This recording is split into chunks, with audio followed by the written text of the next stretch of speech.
everybody, it's Miss Ryan here. Today I'm going to show you how to export again out as an FBX once your UVs and model are done. And I'm going to show you how to import those textures back from Substance Painter into Maya. Now,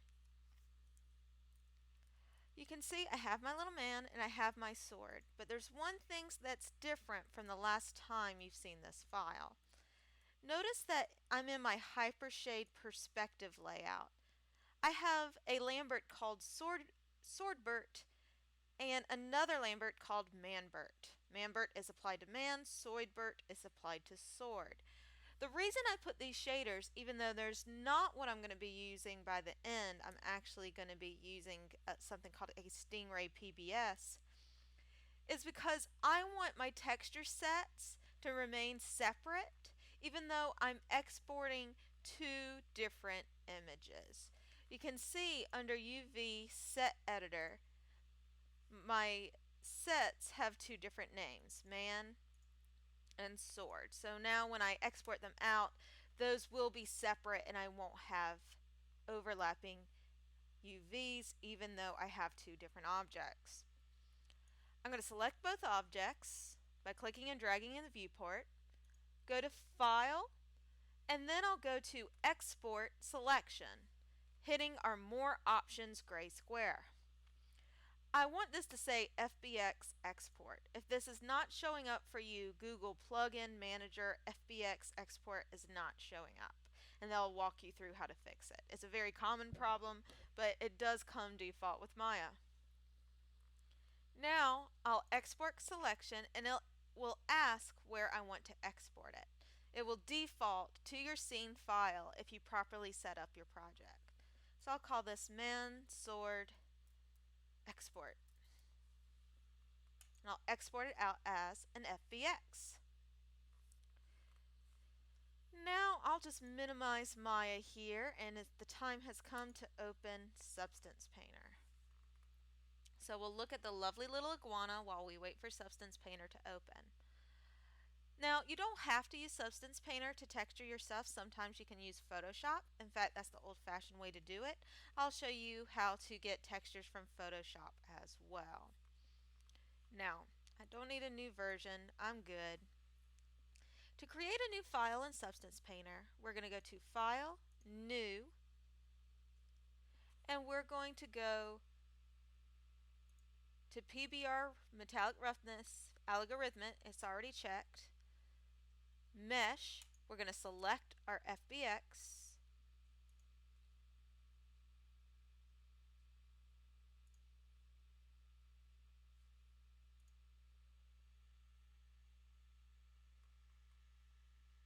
Scenes, Man Sword Export. I do not want to create a texture set per UDMI tile. That will overwrite my texture sets. I want it to use the ones that I already have. And I definitely want 2048 by 2048. I would not go lower than that for your document resolution. If I had maps that I made in Maya, I could also add them here. I'm going to click OK. Now you can see in the texture set editor, since I had those two separate shaders, Swordbert and Manbert, my UVs are separate. That's awesome. I can turn them on and off. It will work really well. Now I'm not going to go over how to use Substance Painter, and I'm not going to take the time to make beautiful textures because your attention span is just not that long. So what I am going to do is I'm going to just do some fill layers on top of my models here.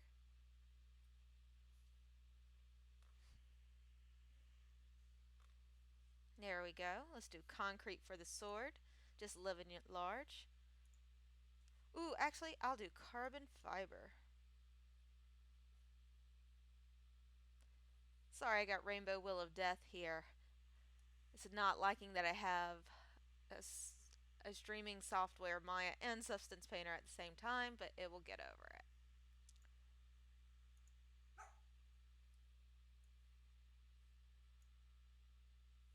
There we go. There we go.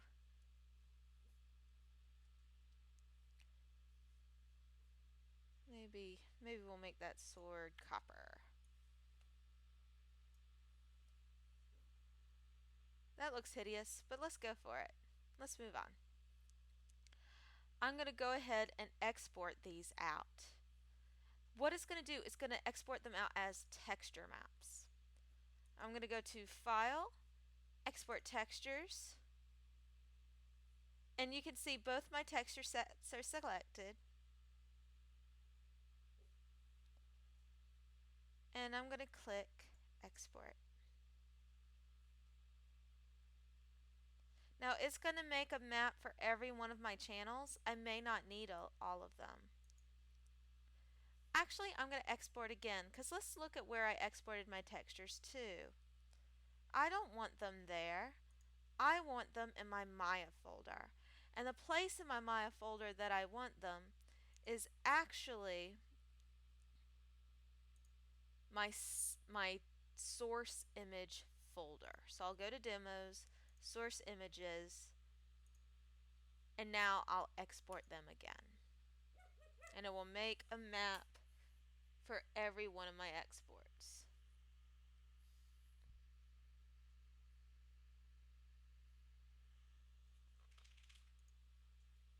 So now let's go back to Maya.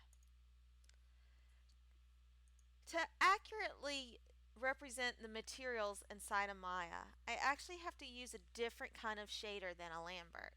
I needed to use a Stingray PBS. So I'm going to go down here to Stingray PBS, click on it,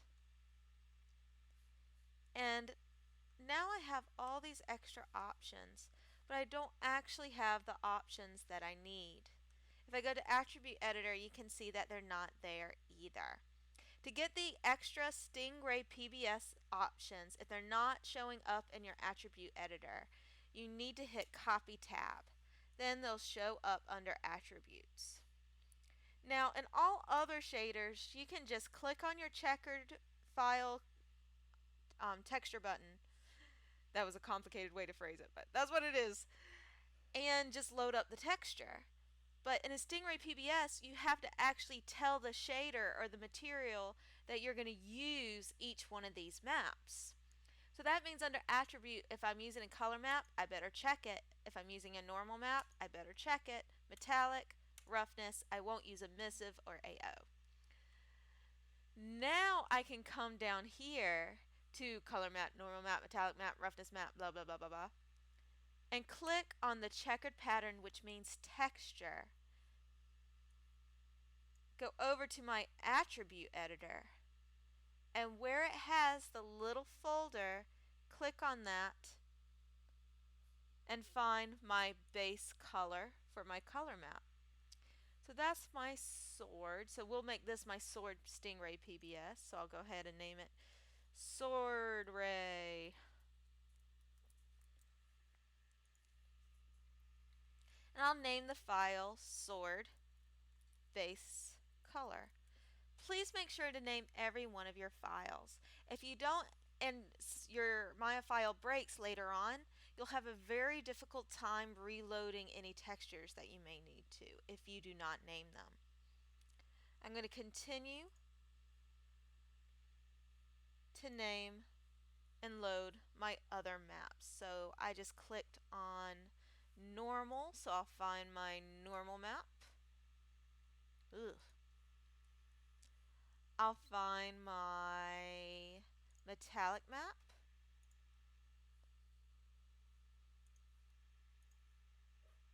I'll find my roughness map.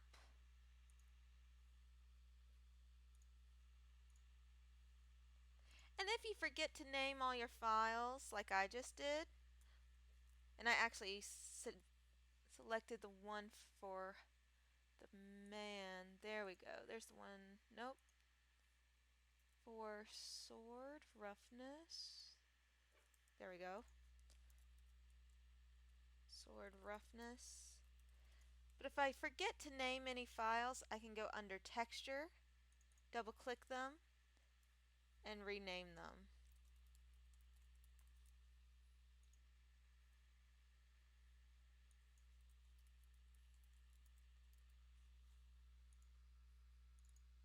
So that's the texture tab. I double clicked them, they popped up in my attributes, and I renamed them.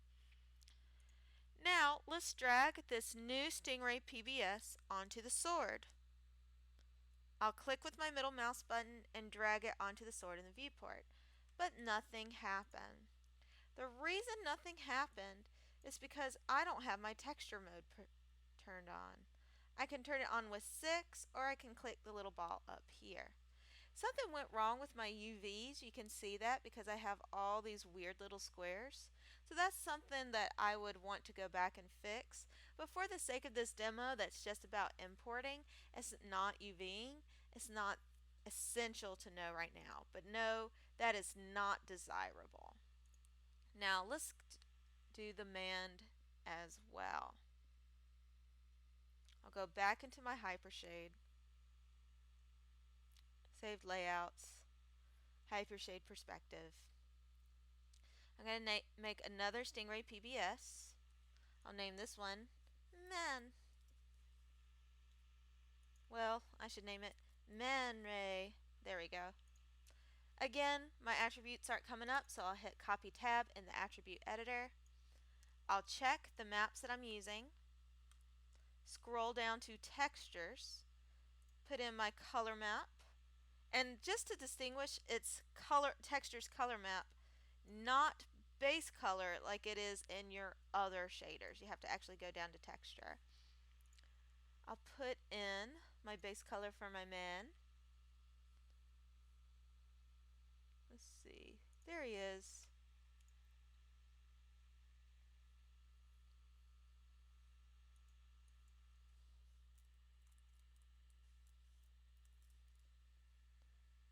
My normal map.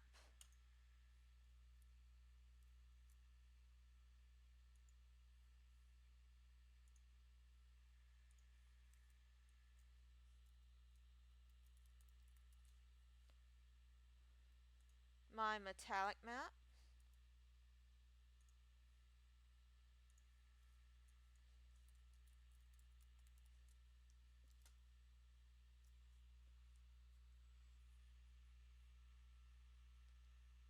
And my roughness map, which is really important for concrete.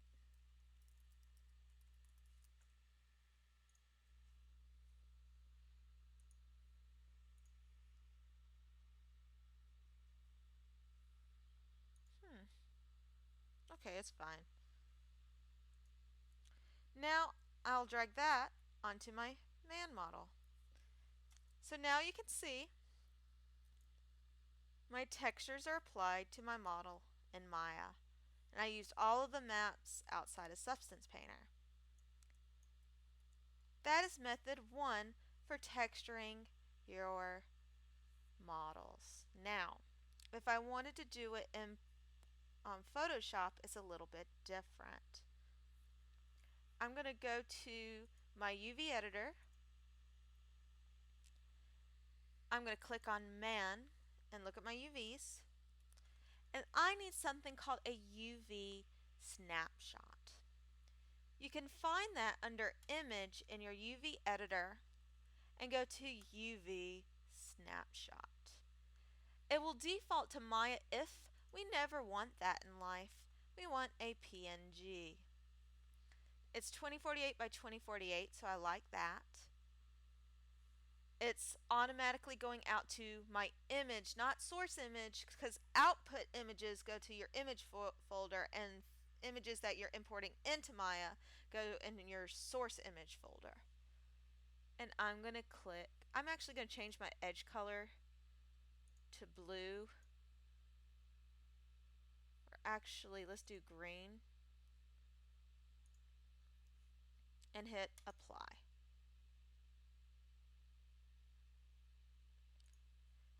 I'll do it again for my sword. I'll click on the model, go to my UV editor, go to Image, UV Snapshot, got my output, got my PNG, got my 2048, picked my edge color.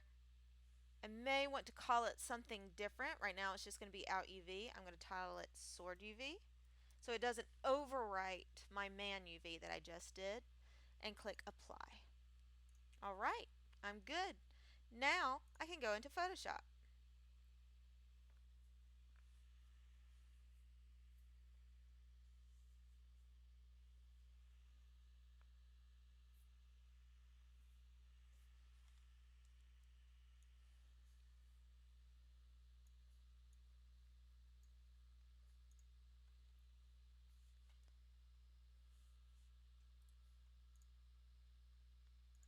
Let's close out Substance Painter so our video doesn't suddenly crash. So I can just go ahead and open my PNG screenshots.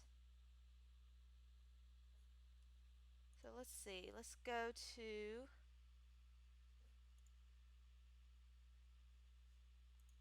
our demo project. I'll open my ManUVs. Right now I'm in the motion workspace, so I'll go to Window and change it to Essentials. And right now I can't really see anything. I need to put a background underneath it, so I'm going to use a black background underneath it just temporarily.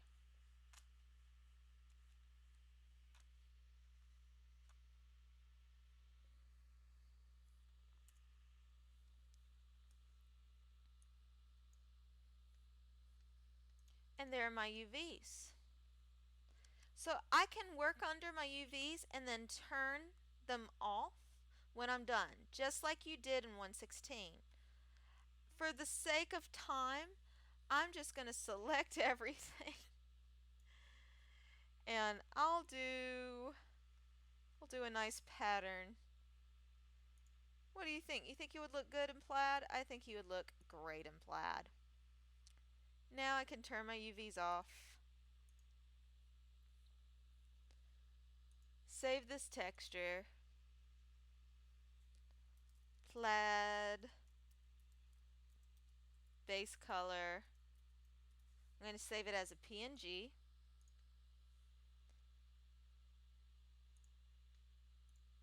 And I'm going to save it in my source image folder.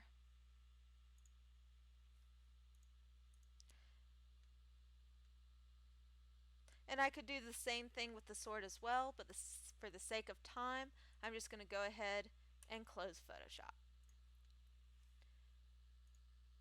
Now back in Maya, I'm going to apply a new texture to my lovely man. I'm going to go to my Hypershade perspective layout. Don't need my UV toolkit right now. And I'm going to go back to Manbert since it's a Lambert I already have. But do I want it to be a Lambert? Lamberts are matte. They're basically just a diffused or base color. They don't have any special lighting to the material. A blend is shiny like metal. A fawn is shiny like a pearl. I'm going to pick a fawn today. Now you notice that I have similar things like bump, which relates to height, color, which relates to base color,